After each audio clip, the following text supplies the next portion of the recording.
Vous êtes le premier interviewé du Petit Sartois. Donc je vous propose en fait une première question qui est quelle est la genèse de ce pôle européen du cheval? Comment ça s'est passé au début? Ça fait déjà 35 ans que je suis installé.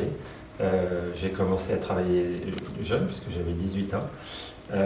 J'étais passionné d'équitation et j'ai commencé à monter dans un club à l'Étrier-Sartois. Je suis un local de l'étape. J'avais 13 ans quand j'ai commencé à monter à cheval. Et puis j'ai eu une chance extraordinaire, c'est que dans mon club, il y a eu un cheval qui était à vendre, qui devait partir à la boucherie. Et parce que quelqu'un devait de l'argent à un autre et le gars était boucher. Et du coup, ce cheval-là, on l'a récupéré à l'époque pour pas grand-chose. C'était 500 francs à l'époque, c'était rien. Et il avait 3 ans, il savait rien faire. Il n'avait pas de pédigré, rien. C'était un cheval tout à fait ordinaire. Et ce cheval-là, il s'est avéré qu'il avait une qualité formidable. Et que comme dans mon club, on faisait du concours complet et uniquement du concours complet, j'ai commencé par faire du concours complet avec ce cheval-là, qui au fur et à mesure s'est révélé être un cheval extraordinaire. Comment s'appelait-il? Jupiter. Et du coup, ce cheval-là, il m'a donné le goût de l'équitation, le plaisir du sport en général, du cheval. Et très vite, j'ai gravi des échelons avec ce cheval. Et quand j'ai eu 19 ans, je suis rentré dans l'équipe de France avec ce cheval-là, j'ai fait le championnat d'Europe et je suis resté assez longtemps dans l'équipe de France avec ce cheval.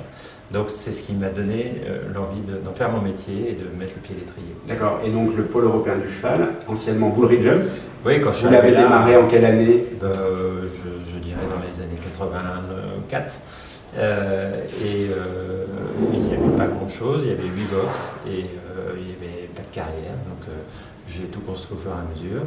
J'ai d'abord fait des box, puis un manège, puis mon premier métier c'était d'avoir des chevaux qu'on me confiait et que j'emmenais en compétition et je faisais travailler des gens. D'accord, donc cette interview s'inscrit dans un dossier sport.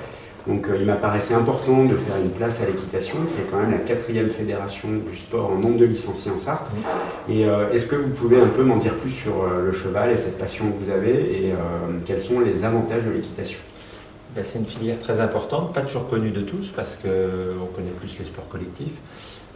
Malgré tout, en Sarthe, il doit y avoir plus de 150 établissements référencés et beaucoup autour des grandes villes.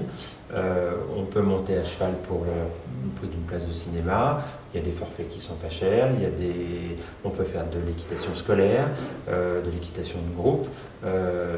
Plein de formules qui permettent de découvrir les chevaux sous toutes ses formes et surtout le poney, puisque maintenant on démarre non plus à cheval mais à poney et on démarre à 6-8 ans, on peut démarrer à poney et ça permet d'aller encore plus longtemps et plus vite dans les performances et dans l'équitation. Alors après il y a le sport, mais il y a aussi le loisir. Vous avez plein de gens qui montent à cheval pour aller se promener, pour apprendre à monter tout simplement, mais qui n'ont aucun objectif de sport. C'est vraiment le haut de la pyramide. Et le reste, c'est beaucoup de gens qui ou montent à cheval de temps en temps pour le plaisir, ou font ça de manière plus sérieuse, 1 ou 2 fois par semaine, souvent sur des chevaux de club, puisqu'on commence en général sur des chevaux d'école. Et puis après, quand vous vous promenez en Sarthe, qui est quand même une région très verdoyante et avec beaucoup de prairies et beaucoup d'endroits où on peut mettre des chevaux, et vous avez beaucoup de gens qui ont un cheval comme ils auraient un animal de compagnie. Mais ce n'est pas un animal de compagnie, il ne faut juste pas confondre. Oui, je constate souvent que l'attrait et la qualité qu'on apporte à un cheval peut être énorme, et notamment un cheval, moi je suis allé en Angleterre il y a quelques temps et j'étais très étonné, c'est que la personne qui s'occupait du cheval avait une chambre de 10 mètres carrés et le box du cheval était de 14 mètres carrés. Et donc cette place donnée à l'animal me paraît être vraiment une richesse de ce sport et très intéressante. Ouais. C'est un sport, mais c'est aussi un art de vivre. Et le cheval, il est au milieu de notre vie, c'est-à-dire qu'on ne se consacre pas à l'équitation comme à un autre sport où on va ranger sa raquette et la retrouver la semaine d'après. C'est tous les jours qu'on y pense, quand on commence à gravir un peu les échelons, bien évidemment.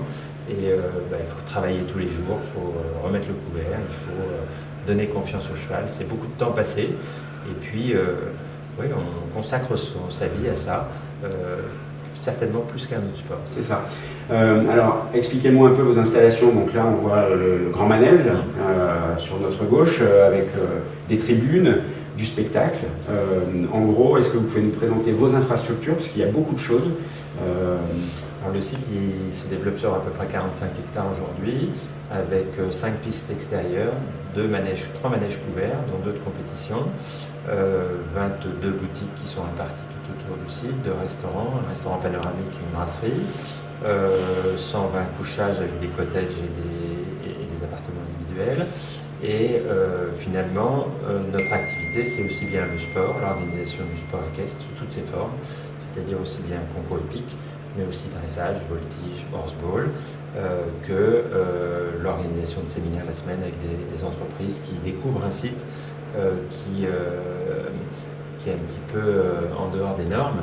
Et quand ils arrivent ici, ils ont l'impression d'être dans un petit village. Et ça permet souvent aux gens qui viennent faire un séminaire d'entreprise qui n'a rien à voir avec le cheval en général, de découvrir notre milieu et d'y revenir le week-end lors d'une compétition, puisqu'on a à peu près 35 week-ends de compétition sur l'année, répartis sur toute la saison, puisqu'on fait aussi bien des épreuves en extérieur qu'en intérieur, et tous les sports dont on vient de parler. D'accord, je crois savoir que vous êtes devenu, grâce à votre passion, le premier centre en nombre d'engagés par an de compétition équestre. Donc félicitations à vous, je crois que vous pouvez en être fier. Quels sont vos grands événements à venir alors au mois de mars Alors on a à peu près un grand événement par mois. Au mois de mars, on aura un international mi-mars 2 étoiles en concours hippique. Au mois d'avril, mars, on aura aussi le grand national de dressage. D'accord, avec des personnalités qui viennent d'hors de la France aussi? Alors, on a 2 types d'épreuves. On a les épreuves nationales et les épreuves internationales. Donc, un concours international regroupe des cavaliers français, mais européens en règle générale. Le grand national de dressage, ce sont les meilleurs cavaliers français. Donc là, un rendez-vous un peu incontournable dans cette catégorie.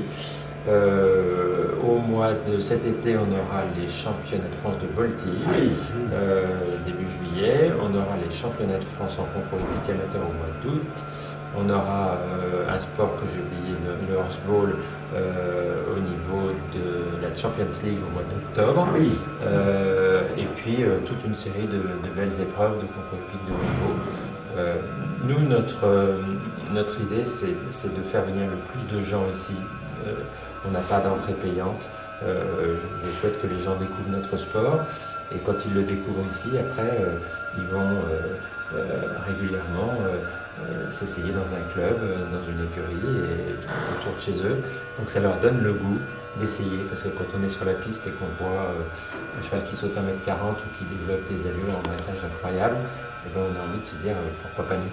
Merci en tous les cas pour cette interview et puis je vous souhaite une bonne année de concours au Pôle européen du cheval. Merci, à bientôt. Merci. Bonne chance à vous. Merci aussi.